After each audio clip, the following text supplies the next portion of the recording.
네, 안녕하세요. 저는 이제 곽호빈이고요. 오늘 이 시간에 여러분들에게 AI로 세우는 투자 전략과 그리고 이제 그 전략이 가지고 있는 함정에 대해서 간략한 설계를 드리도록 하겠습니다. 네, 바로 시작해 보도록 하죠. 네. 네, 정식으로 제 인사를 드리겠습니다. 저는 곽호빈이고, 현재 모 자산운용사의 펀드 매니저로 일을 하고 있습니다. 우리 전 이제 AI 리서처로 일을 했었고, 주로 이제 금융 데이터에 대해서 설명 가능한 AI 모델을 만드는 일을 했었습니다. 전공은 이런 거 같고, 또 부업으로 여러 가지 강사 활동도 병행을 하고 있고요. 네, 이제 본격적으로 얘기를 나눠보도록 하겠습니다. 네, 여러분들께 오늘 제가 말씀드릴 건 크게 세 가지예요. 여러분들이 알고 가셨으면 하는 건 세 가지인데, 첫 번째로 AI 투자가 가능합니다. 그리고 두 번째, 사실 AI로 투자라고 하면은 흔히 서점에서 뭐 주가 예측이랑 뭐 강화학습 매매봇 정도를 떠올리는데, 뭐 그거 말고도 떠올릴 수 있는 것들이 무궁무진하다는 거. 그리고 세 번째로, 그러면은 이렇게 좋은 AI 모델을 바로 투자에 쓰냐? 그거는 심사숙고해봐야 한다. 라는 점을 좀 중점적으로 말씀을 드리려고 해요. 네, 먼저 이 AI 투자라는 거는 사실 AI 투자라는 말은 없고요. 퀀트 투자 안에서 AI를 활용하는 필드가 확장하고 있는 거예요. 퀀트 투자라는 건 뭐냐면 여러분들이 데이터를 기반으로 해서 어떤 투자 집행의 의사 판단을 하게 되면은 그건 모두 퀀트 투자라고 말을 합니다. 퀀터테이티브에서 퀀트를 따왔고요. 이 퀀트라는 일을 하기 위해서는 보통 네 가지 정도의 학문의 지식이 필요한데 여기 이제 세 가지는 수학, 통계학, 컴퓨터 사이언스는 여기 계신 분들이 좀 익숙한 거라 생각한다면 금융 내지는 금융공학적 지식이 가미가 되면은 저희가 펀트로서 전략을 충분히 개발할 수 있는 역량이 된다고 생각하시면 됩니다. 이 펀트라는 거는 업계에서 원래 사실은 없던 직업이에요. 냉전 시대가 끝나면서 미국의 물리학자들이 이제 갈 곳이 없었거든요. 근데 그 차원에서 금융 쪽에 돈이 많으니까 그런 인력들을 쭉 흡수를 하는데 그 인력들이 금융 쪽으로 들어와서 금융 쪽에서 그동안 풀지 못했던 애들이 풀기 시작하면서 그때 나왔던 게 이 방정식이고요. 이분들이 이제 옵션의 이론가를 프라이싱하는 방정식을 내오면서 옵션 프라이싱 위주로 제가 구조화된 상품 프라이싱 위주로 펀트가 발전하다가 갑자기 이제 이게 자산운용이나 어떤 헤지펀드로 넘어오면서 폭발적으로 펀트가 성장하게 되었죠. 펀트 투자하는 데는 크게 이제 이런 몇 가지 스텝을 밟게 됩니다. 다음 보시면은 먼저 기획을 먼저 해줘야겠죠. 제가 어떤 투자 대상을 정할 것인지, 투자 자산은 뭐고, 흔히 주식만 떠올리시는데 사실 주식이랑 ETF도 성향이 굉장히 달라요. 그리고 뭐 채권을 하시는 분들 계실 거고, 선물 투자를 하고 싶다, 옵션을 하고 싶다. 그런 투자 자산에 따라서 접근하는 방식이 완전히 달라지게 되겠죠. 그리고 뭐 왜 투자를 하는지, 예를 들어서 제가 5년 후에 3천만 원을 인출할 거다. 라는 정도의 목표를 가진다라고 하면 여러분들이 추구해야 되는 리스크 리턴의 어떤 프로필이 달라져야겠죠. 그렇죠? 그리고 이제 보시면은 데이터 수직 정제 모델링 그리고 거래 분석. 근데 가만 보면은 머신러닝을 처음 배웠을 때 이런 스텝을 따라가야 돼라고 배운 것과 굉장히 유사해요. 데이터를 모으고 정제한 다음에 모델을 태운 다음에 그 다음에 저 보통은 배포를 하고 모델 사후 분석, 사후 관리를 하겠죠. 근데 이거 같은 경우에는 이제 거래라는 게 들어가고 그리고 그 거래 전략이 제가 의도했던 확률 분포를 그대로 따라가고 있는지를 모니터링하고 리스크를 분석하는 분석이 들어가게 되겠습니다. 오늘 이 시간에 이걸 다 다룰 수는 없고요. 일부만 다루도록 하겠습니다. 자, 근데 이런 생각을 해볼 수 있을 거예요. 저희가 이제 주식시장에서 했던 차트나 수익률을 보면은, 뭔가 패턴이 있는 것 같은데? 뭐 조금 거래해보시면은 갑자기 빠졌다가는 금방 오를 것 같아요. 이런 패턴을 분명히 찾을 수가 있을 거예요. 이런 생각을 당연히 했겠죠, 미국에서도. 미국에서 이제 제임스 사이먼스라는 저명한 수학자가 있었습니다. 20대 때 하버드 교수도 했던 사람인데, 뭐, 그 사람 이름을 딴 이론도 있어요.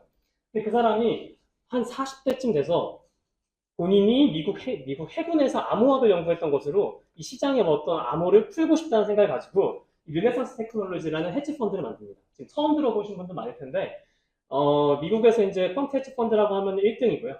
제임스 사이먼스 얼마 전에 타계하셨지만, 계속해서 거의 조 단위 연봉을 버셨던 헤지 펀드 매니저입니다.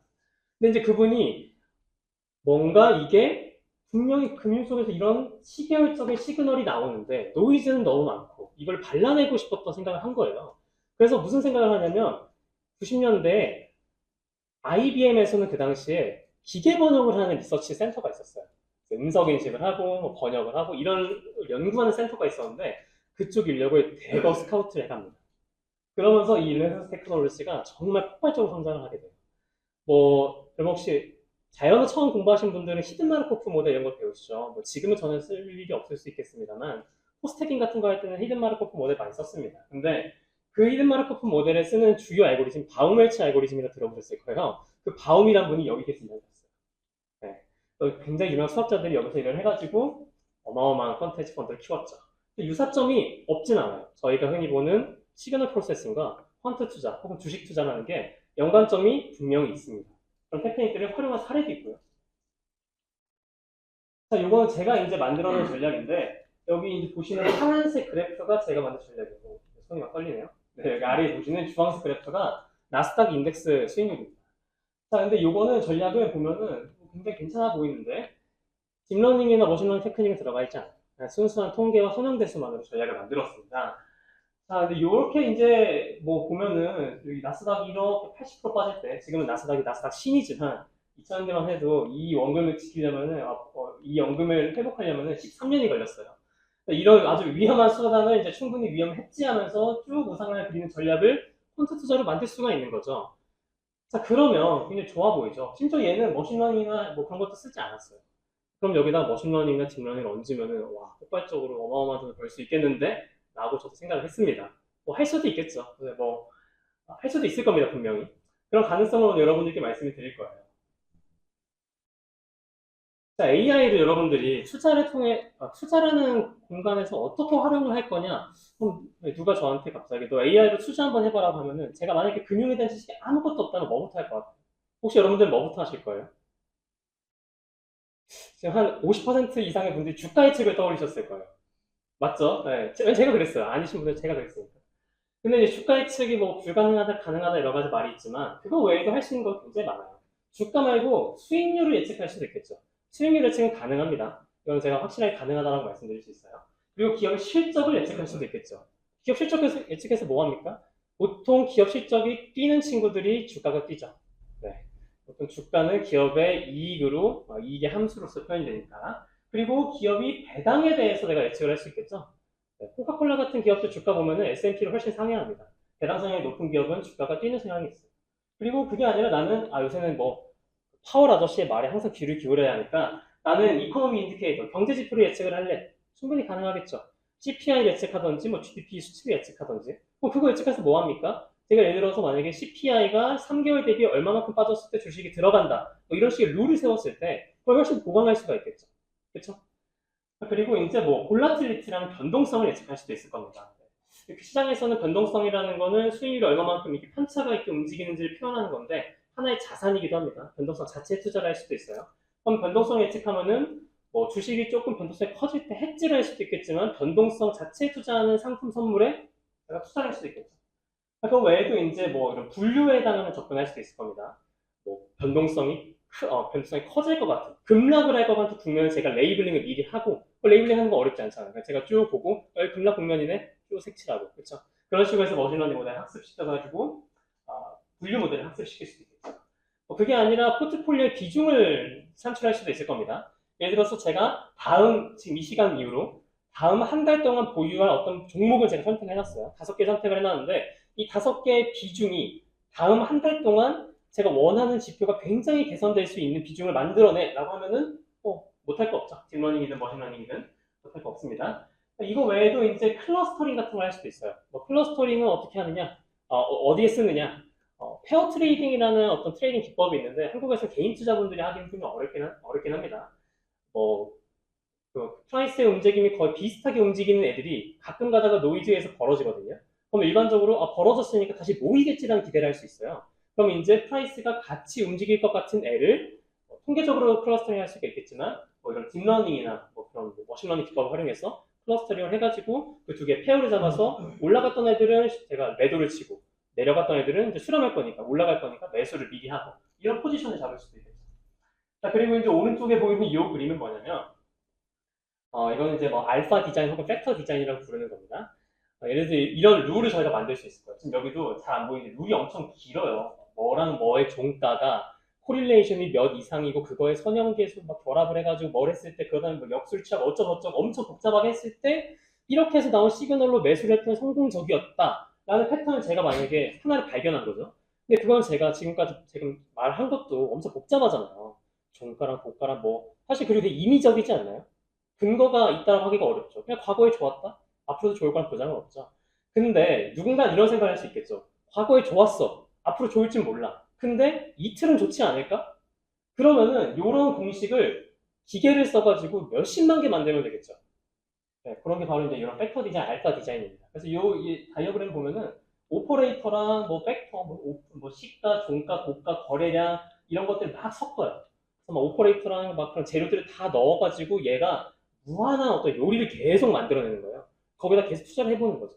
그리고 거기서 뭐 식별을 하든지 좋은 거를 제가 뭐 걸러내든지 할 수가 있겠죠.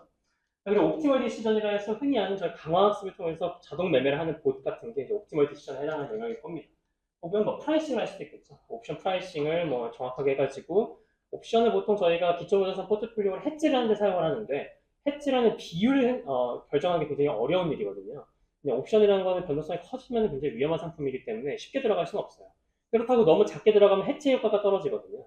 그럼 아주 굉장히 옵티멀한 어떤 레이시오로 해지를 딱 들어가야 되는데 그럴 때 필요한 것이 이제 이런 딥러닝 기반의 프라이싱 티어리가 있습니다. 네, 그리고 이제 방금 전에 제가 AI로 뭘 할 수 있냐를 말씀드렸는데, 그럼 AI에다가 뭘 넣었냐? 이것도 굉장히 큰 문제겠죠? 흔히 예상할 수 있는 거는 가격이나 수익률 데이터를 넣을 수 있겠죠. 시계열로. 나 시계열 넣기 싫은데, 그러면 그냥 크로스 섹셔널리 잘라서 넣어도 됩니다. 월별 수익률 쫙 자르고, 그 다음에 뭐 XG 부스트 같은 그런 학습 구조를 짜도 되겠죠. 펀더멘털 데이터라는 거는 기업의 실적, 혹은 뭐 회계장부에서 얻어낼 수 있는 그런 것들 있죠. 2년 현금 흐름, 배당, 이런 것들을 추출해서 쓸 수도 있겠죠. 얘 같은 경우는 문제가 보통은 회계장부가 3개월에 한 번씩 업데이트가 돼요. 그러면은 한번 계산을 해볼까요? 미국 시장이 1920년에 S&P 500이 열렸거든요. 그럼 지금까지 해서 한 100년 정도겠죠. 100년인데 1년에 한 기업에 4포인트밖에 얻을 수가 없어요. 여러분들이 이제 AI를 하시는 분들이라면 굉장히 상상하기가 힘든 너무 적은 숫자죠. 회계 분석하기도 민망한 숫자입니다. 테크니컬 인디케이터라는 거는 이제 뭐 이동평균, 볼린저 밴드, 조금 관심 있으신 분들 들어보셨을 거예요. 조금 뭐 가격을 가지고 공식을 섞어가지고 만드는 지표입니다. 매크로 데이터는 인플레이션, GDP, 뭐 이런 화물 운송량, 뭐 신용 거래량, 뭐 대출량 이런 것들 있거든요. 그런 것들 쓸 수가 있고요. 지금 여기 보여드리는 거는 이미지 데이터예요. 이게 굉장히 재밌죠. 제가 사실 요새 관심 있는 분야이기도 한데 분명히 이 시장에서 거래를 하는 사람들은 차트를 보고 거래를 하거든요. 분명 펀드 매니저나 헤지 펀드 매니저는 다를 거야. 걔네는 차트를 안 보겠지. 테크니컬 인디케이터 기술 수집을 안 볼 거야. 다 봅니다. 다 보면서 거래를 해요. 그런 트렌드를 다 읽어야 되기 때문에. 그러면 이렇게 생각할 수가 있겠죠. 숫자를 넣는 게 아니라 사람이 보는 것처럼 얘를 넣어서 예를 들면 CNN이든 뭐에 태워가지고 의사결정하는 건 어떨까? 굉장히 괜찮은 어프로치예요. 굉장히 로버스트하게 입증돼 있는 논문도 있고 좋은 어프로치라고 할 수가 있겠죠. 꼭 이런 것만 있는 건 아니에요. 뭐 실제로 이런 접근도 있었습니다. 위성 사진을 찍어가지고 월마트 앞에 주차된 이 차 대수를 보는 거예요. 그걸 통해서 월마트 실적을 예측할 수도 있고, 그리고 뭐 저희 한국에도 이미 그런 스타트업이 있는데 위성 사진을 통해 가지고 농산물의 생산량을 측정을 하는 거예요. 그 농산물 생산량을 예측할 수가 있겠죠. 그러면은 이 농산물 생산량을 예측한 걸 토대로 농산물 선도 거래를 할 수가 있겠죠. 네. 뭐 한국 역사에도 농산물 선도 거래로 굉장히 큰 돈을 버신 분들이 있는데 어찌됐든 텍스트 데이터, 뭐 스피치 데이터 이런 거는 뭐 충분히 생각할 수가 있을 겁니다. 자, 그러면 이제 실제 논문을 가져와가지고 어떤 식으로 투자 전략을 세운지 한번 볼게요. 빠르게 볼게요. 자, 얘 같은 경우는 뭐냐면 어, 고변동 국면을 레이블링을 해가지고 클러스터링을 잡은 거예요. 그래서 지금 보면 빨갛게 된 게 이 고변동 국면을 약간 레이블링을 한 거예요. 기계가 쭉 앞으로 가면서. 근데 보면은 이 주황색 선이 이 전략을 수행했을 때, 그러니까 고변동 국면에 다 캐시로 빠지고 저변동 국면이 이 흰색 바탕에만 이 S&P 500이 전부 몰빵 했을 때 굉장히 괜찮지 않나요? 그죠? 여기도 피했고, 여기도 피했고, 여기도 피했고, 피했고, 피했고, 피했고. 뭐 방법론은 읽어보시면 되겠지만. 자, 그런데 이제 이런 전략을 실제로 쓰느냐? 이건 쓸 수가 없습니다. 왜냐? 자, 이 전략의 핵심적인 이 파라미터는 바로 얘예요. 이 람다. 보통 람다가 어떻게 표현되죠? 페널티 파라미터로 표현되죠. 그렇죠? 이거를 너무 많이 타요. 이 논문을 보면은 이 람다에 어떻게 결정하는지는 내용은 하나도 없고 이 람다를 그냥 고정을 딱 시켜두고 전략을 세워보니까 이렇게 잘 나왔다 이거예요. 자, 근데 람다 100으로 잘 나왔는데요? 90년부터 거의 30년 동안 잘 나왔는데 람다 100으로 고정하면 되는 거 아닌가요? 지금 보시면 여기 인플레이션 구간 때 하나도 못 잡는 거 보이시죠? 그렇죠? 지금 보면 얘네는 시스테믹하게 하락한 거 다 잡아요. 버블이나 GFC. 근데 이 기간 때는 전혀 없었던 인플레이션에 의한 혹은 전쟁에 의한 하락을 아예 못 잡아내죠. 그렇죠? 그럼 이 전략을 저희가 믿고 쓸 수가 있을까요? 앞으로 매크로가 어떻게 변할지 모르는데 쓸 수가 없겠죠. 그렇죠? 자, 이런 것도 있습니다. 자, 요게 아까 제가 말씀드린 이미지 기반 주식 트레이딩 논문이었는데 AQR이라는 굉장히 유명한 펀드 헤지펀드에서 나온 논문이었어요. AQR도 헤지펀드 하면 거의 탑5 안에 드는 헤지펀드입니다. 자, 이 친구는 아주 간단해요. 차트를 이미지를 뜹니다. 거래량, 이거 조그만데 아래에 조금 촘촘한 게 잔디처럼 있는 게 거래량이고요. 그리고 이제 여기 이게 딱 그 캔들 차트 있죠? 네이버 파이낸셜 켜보면 나온 캔들 차트를 그대로 넣은 거예요. 20을 딱 잘라가지고 얘 학습시키는 겁니다. 이거 CNN이죠? 아주 간단한. 정말 간단한 CNN 모양이죠. 그렇죠? 쭉 뺀 다음에 얘가 예측하는 건 뭐냐면 20일짜리 넣었으면 다음 20일 동안 이 종목이 오를지 내릴지 맞추는 게임이었어요. 그리고 이런 투자를 했더니 2000년부터 이거는 오버피팅 아닙니다. 이 학습은 1990년부터 1998년까지 진행했고 라이브로 이제 그러니까 학습을 전혀 진행하지 않고 예측으로만 한 게 2000년부터 2020년까지 수직 상승을 하죠. 최대로 떨어진 게 마이너스 5%밖에 안 돼요. 연평균이 25%나 되고 어마어마하죠. 자, 근데 이 수익률을 만드는데 어큐러시가 어느 정도 나왔을 것 같아요? 다들 어느 정도 상상하셨겠죠? 55% 넘지 않습니다. 자, 그러면 55%도 안 되는 분류기를 가지고 이걸 만들었다? 그럼 이 말은 뭘까요?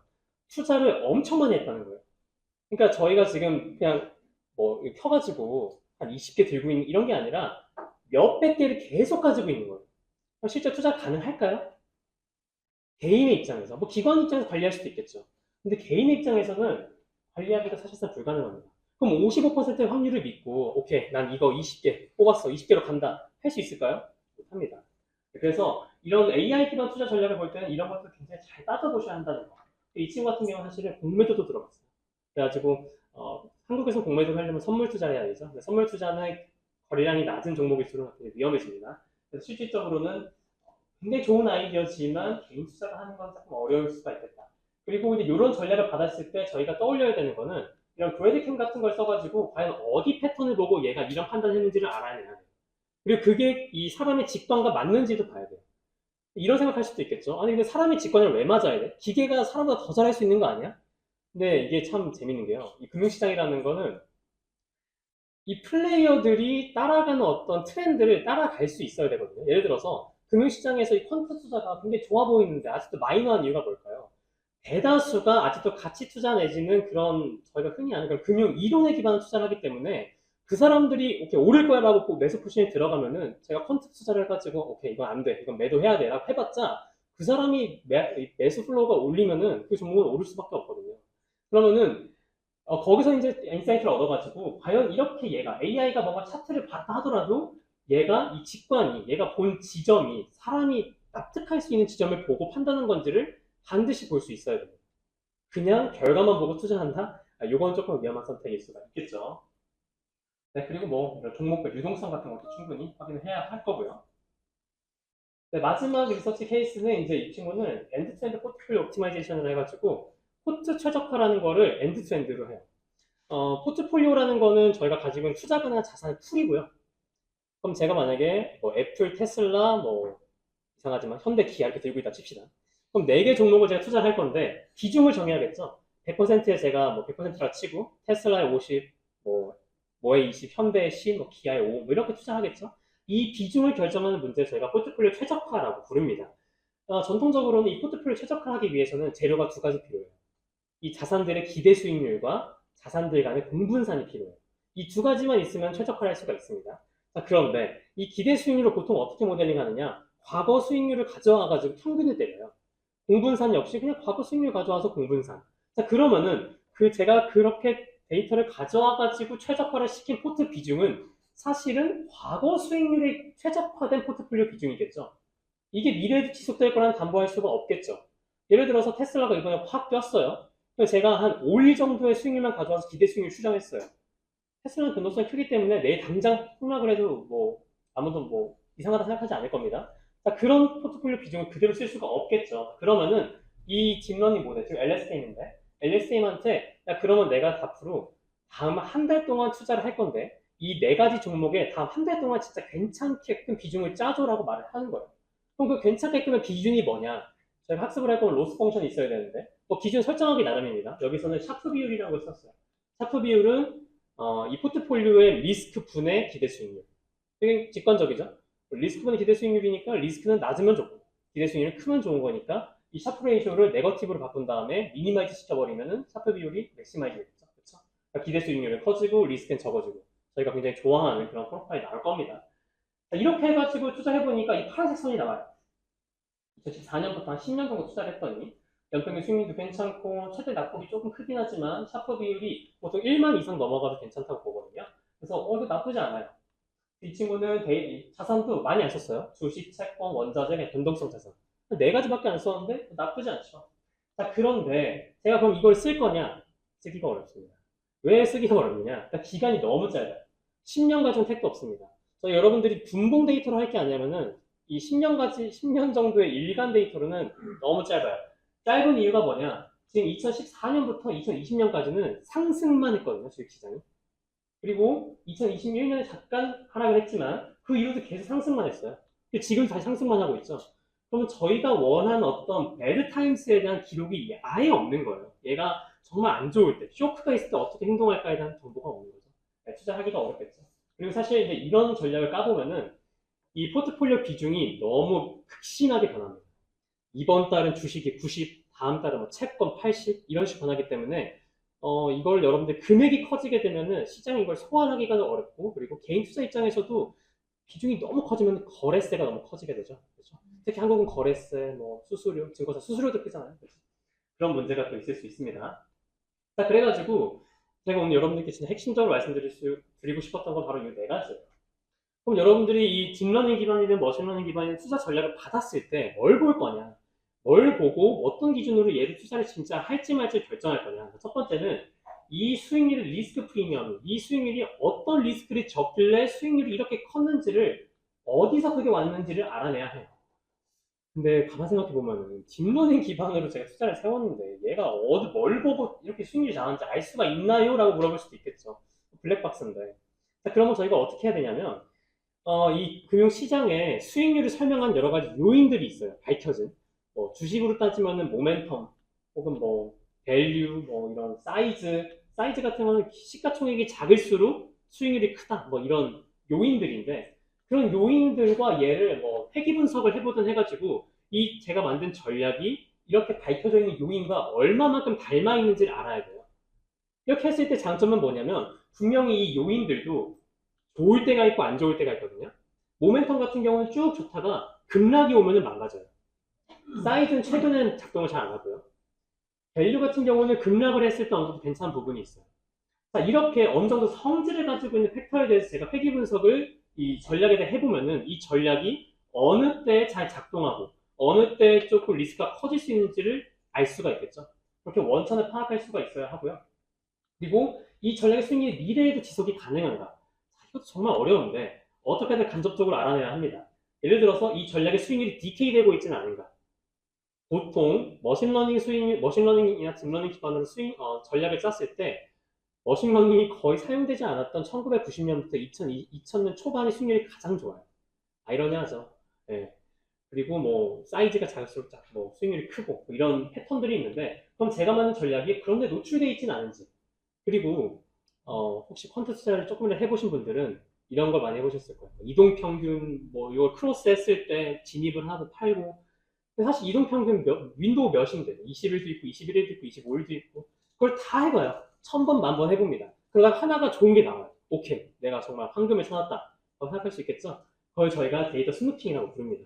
그러면 이 친구는 확률적으로 미래에 작동하지 않을 확률이 굉장히 크겠죠.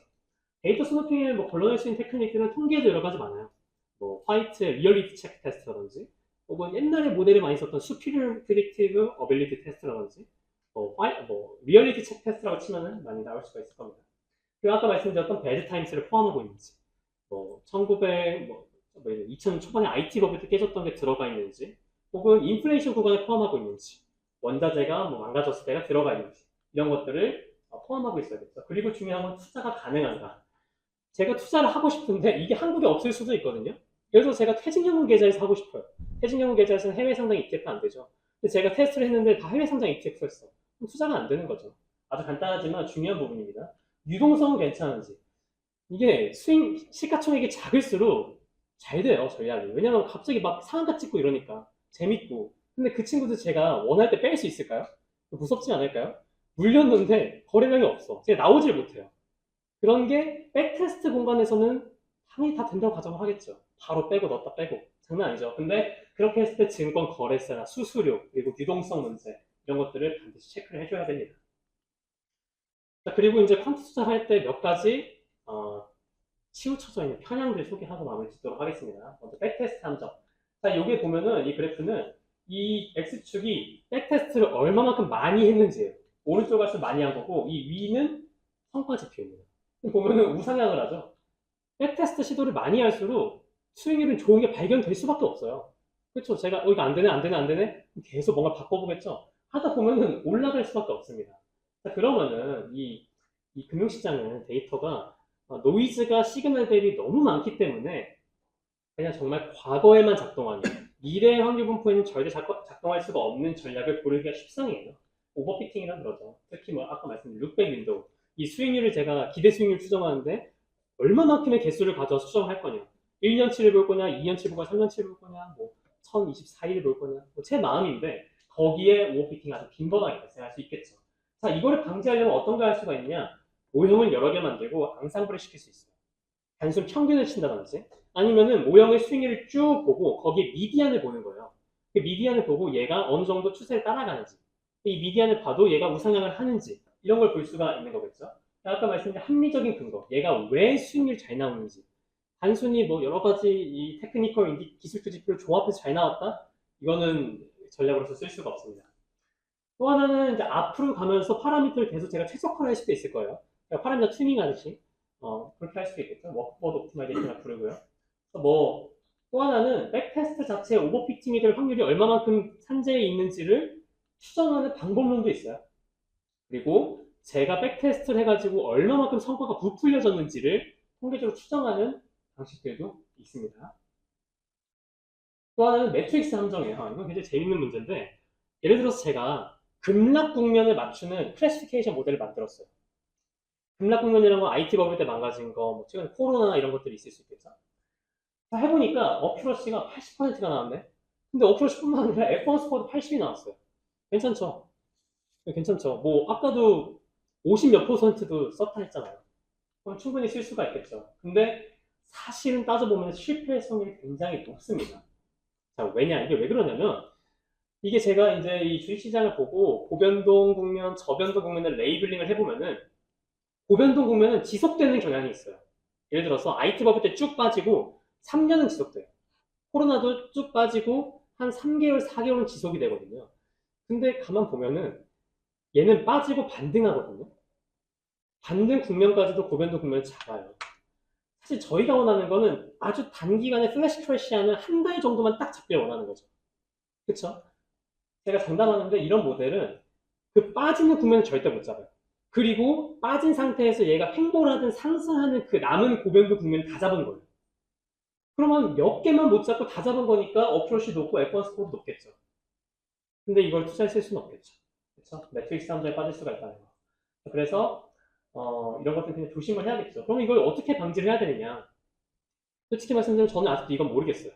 그래서 어떤 국면을 딱 쪼개가지고 이거를 맞추는 식으로는 저는 모델링을 하지는 않습니다. 왜냐면 이 문제를 제가 아직은 해결할 수가 없었으니까. 자, 그리고 데이터 함정에 빠질 수 있는데 가장 많이 빠지는 함정이에요. 예를 들어서 제가 최근에 러셀 3000이라는 미국 소형주 인덱스가 엄청 많이 올랐어요. 자, 러셀 3000을 가져와가지고 얘를 제가 인핸스를 하고 싶은 거예요. 모델을 통해가지고.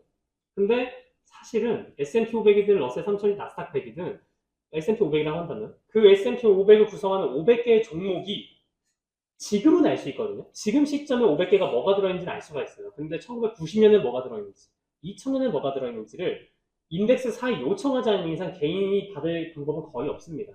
자, 그러면 이 사람들 어떻게 생각하느냐? 오케이. 근데 뭐 얼마나 변했겠어 하고 지금 24년 7월 며칠을 기준으로 인덱스에 들어있는 종목을 다 가져와서 걔네를 가지고 걔네를 가지고 백테스팅을 하기 시작합니다.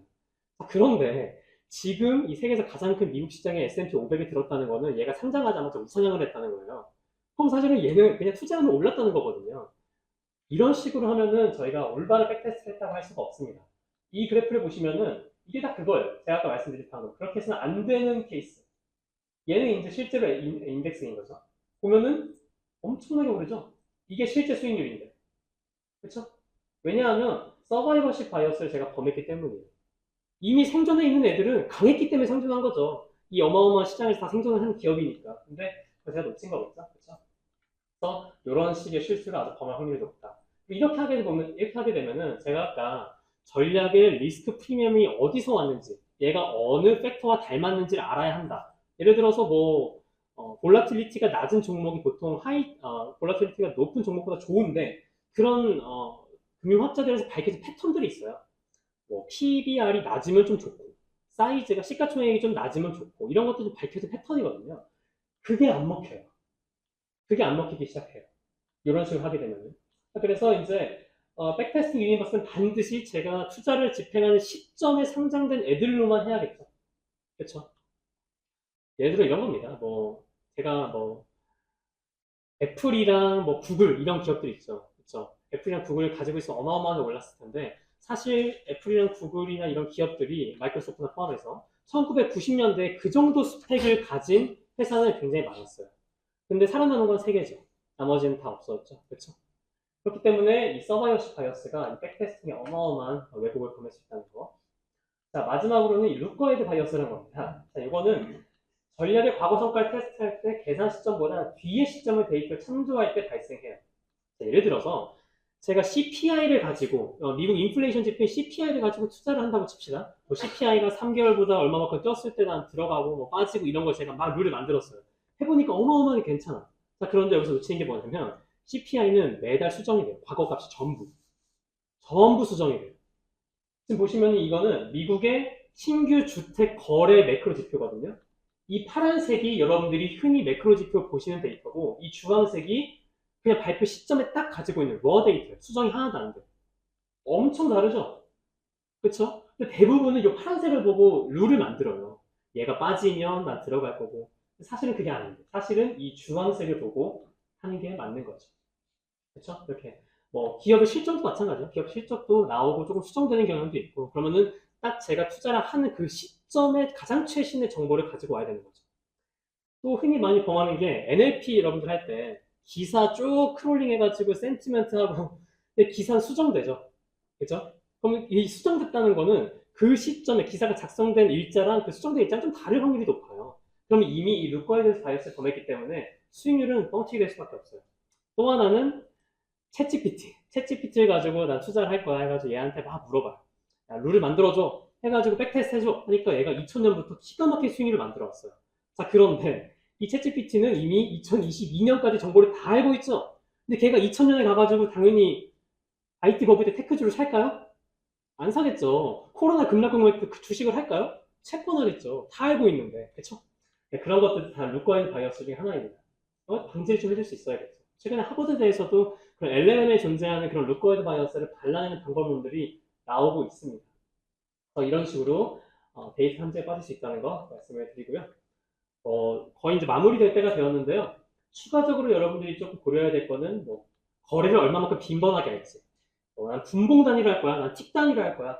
제가 오늘 말씀드린 건 다 일 단위, 월 단위인데 틱 단위다, 분 단위다 할 거는 사실 이런 거에 대한 이해가 필요한데 사실 인프라가 더 중요합니다. 파이썬이 아니라 C++ 코딩이 돼야 되고 조금 더 인프라가 중요하다는 거. 그리고 이런 거래 비용도 상당히 고려를 해야 됩니다. 세금이나 수수료를 넘어서서 거래량이 없는 애는 제가 원하지 않는 가격에 체결될 확률이 높겠죠? 그런 것들도 모델링을 해줘야 합니다. 그리고 모델이 끝났으면 이제 거래를 해야 되는데 이 체결이 제가 원하는 원하는 가격에 체결되게끔 로직을 짜줄 수가 있어야겠죠. 이런 것들이 추가로 고려할 사항이고요. 여러분들이 혹시 퀀트 투자에 관심이 있으시다면 이 두 가지 책을 읽어보시길 권합니다. 옵션 프라이싱이 아니라 난 주식을 할 거다라고 하면은 이 왼쪽 책을 반드시 숙독해 보시길 권해드립니다. 이상으로 발표 마치겠고요. 조금 더 관심 있으신 분들은 여기 있는 QR코드 참고해 주시면 감사하겠습니다. 네, QR코드는 제 링크드인 주소입니다. 네, 발표 마치겠습니다. 감사합니다. 네, 좋은 발표 해주신 박보민님께 다시 한번 큰 박수 부탁드립니다. 네, 아까 보여주셨던 책 중에 왼쪽 책은 번역이 돼 있어서 제가 예전에 12월 한참 관심 있어 할 때 한 4년, 5년 전에 한번 해봤는데 예, 책 한 챕터를 못 읽고 예, 이거는 아닌 것 같다라는 생각을 했던 책인데 여기서 다시 보니 매우 반갑네요. 네, 혹시 그 질문 있으시면은 한 3분 정도 질문을 받고 예, 진행하도록 하겠습니다. 아, 그 전에 제가 유의사항 말씀드리면 예, 요거는 이제 그 강의 내용이고 예, 판교 창업상자 모임은 투자를 권유하지 않습니다. 예, 여러분의 투자는 여러분의 책임과 판단 하에 진행하셔야 됨을 다시 한번 말씀드리고요. 예, 질문 있으신 분, 예, 손 들고 질문 부탁드립니다. 아, 네.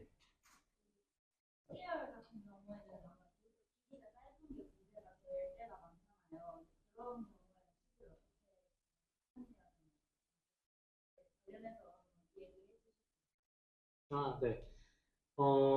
굉장히 큰 문제죠. 그래서 방법은 세 가지 정도가 있을 수 있을 것 같아요. 첫 번째는 프리퀀시를 하이 프리퀀시로 잡아가는 거예요. 일별이 아니라 틱 데이터, 뭐 분봉 데이터 이렇게 가는 방법이 있을 거고요. 사실 그거는 제가 수집을 해야 되는 영역이고 데이터 사야 되니까. 그러면 일반 데이터 굉장히 시기가 짧은데 그 경우에는 모델을 아주 경량화하는 방식이 있어요. 아니면은 이 칼럼을 어마어마하게 길게 가져가는 방식도 있어요. 근데 이런 생각을 할 수가 있어요. 로우 대비 칼럼이 너무 지나치게 큰 모델링이 안 되는 거 아니냐. 근데 이제 최근에 이제 디시전 트리라든지 리니어 리그레션에서도 이런 로우 대비 칼럼이 지나치게 커졌을 때 이 친구가 아웃 오브 샘플에서 크게 성능이 개선될 수 있는 영역이 있다는 게 밝혀지기도 했고요. 네, 그런 부분을 개선할 수가 있고 마지막으로는 제 개인적으로 선호하는 방식은 프라이스 제너레이션해서 쓰기도 해요. 그 확률 분포를 얘가 가져와가지고 겐을 쓰든 실제로 스톡 겐 같은 모델도 있고 그런 방식으로 학습 데이터를 충당을 하게 됩니다. 네, 다른 질문 또 있으신가요? 주시면 예, 다시 한번 큰 박수 부탁드립니다. 네. 네, 감사합니다.